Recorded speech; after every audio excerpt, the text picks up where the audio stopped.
السلام علیکم میں ہوں عائشہ اور آپ دیکھ رہے ہیں کہانی ٹائم ود عائشہ۔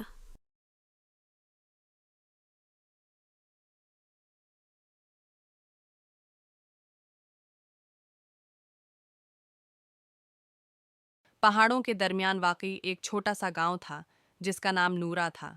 اس گاؤں کی سب سے بڑی پہچان ایک قدیم چراغ تھا جس کے بارے میں مشہور تھا کہ جب تک وہ جلتا رہے گا گاؤں میں خوشحالی اور حفاظت بنی رہے گی۔ لیکن ایک شرط تھی، ہر رات ایک نیک دل شخص اس چراغ میں تیل ڈالتا تھا۔ سالوں سے یہ ذمہ داری ایک بوڑھے شخص ایک بابا سلیم کے پاس تھی۔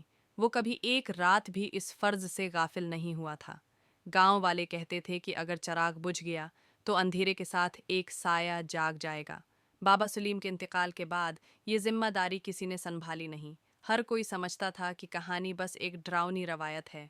گاؤں میں ایک نوجوان ایان رہتا تھا۔ ایان کو بچپن میں بابا سلیم بہت پیار کرتے تھے، اس لیے وہ ان باتوں کو سنجیدگی سے لیتا تھا۔ ایک رات اس نے دیکھا کہ چراغ کی روشنی بہت مدھم ہو چکی ہے۔ ایان نے گاؤں والوں کو خبردار کیا، لیکن سب ہنس پڑے۔ ایان، یہ سب کہانیاں ہیں، دنیا چاند پر پہنچ گئی اور تم چراغ کے پیچھے ہو۔ اسی رات آسمان پر سیاہ بادل جمع ہو گئے، ہوا رک گئی اور گاؤں میں عجیب سی خاموشی پھیل گئی۔ ایان نے فیصلہ کر لیا کہ وہ چراغ میں تیل ڈالنے جائے گا، چاہے کچھ بھی ہو جائے۔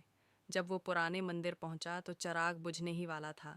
جیسے ہی اس نے تیل اٹھایا، اس کے پیچھے سے کسی کے قدموں کی آواز آئی۔ ایان ڈر گیا۔ سیاہ دھواں ایک جگہ جمع ہونے لگا اور اس میں سے ایک بڑا سایہ نمودار ہوا۔ سایہ گرجا۔ میں صدیوں سے اس لمحے کا انتظار کر رہا تھا۔ چراغ بجھے گا اور میں آزاد ہو جاؤں گا۔ ایان نے کانپتے ہاتھوں سے چراغ جلانے کی کوشش کی، مگر سایہ اس پر حملہ کرنے لگا۔ اسی لمحے اسے بابا سلیم کی آواز یاد آئی، نیکی کرنے والے کا دل ہی سب سے بڑی روشنی ہے۔ ایان نے جرأت دکھائی، چراغ اٹھایا اور پوری طاقت سے جلانے کی کوشش کی۔ جیسے ہی شعلہ بھڑکا، سایہ تڑپنے لگا اور دھوئیں کی طرح غائب ہو گیا۔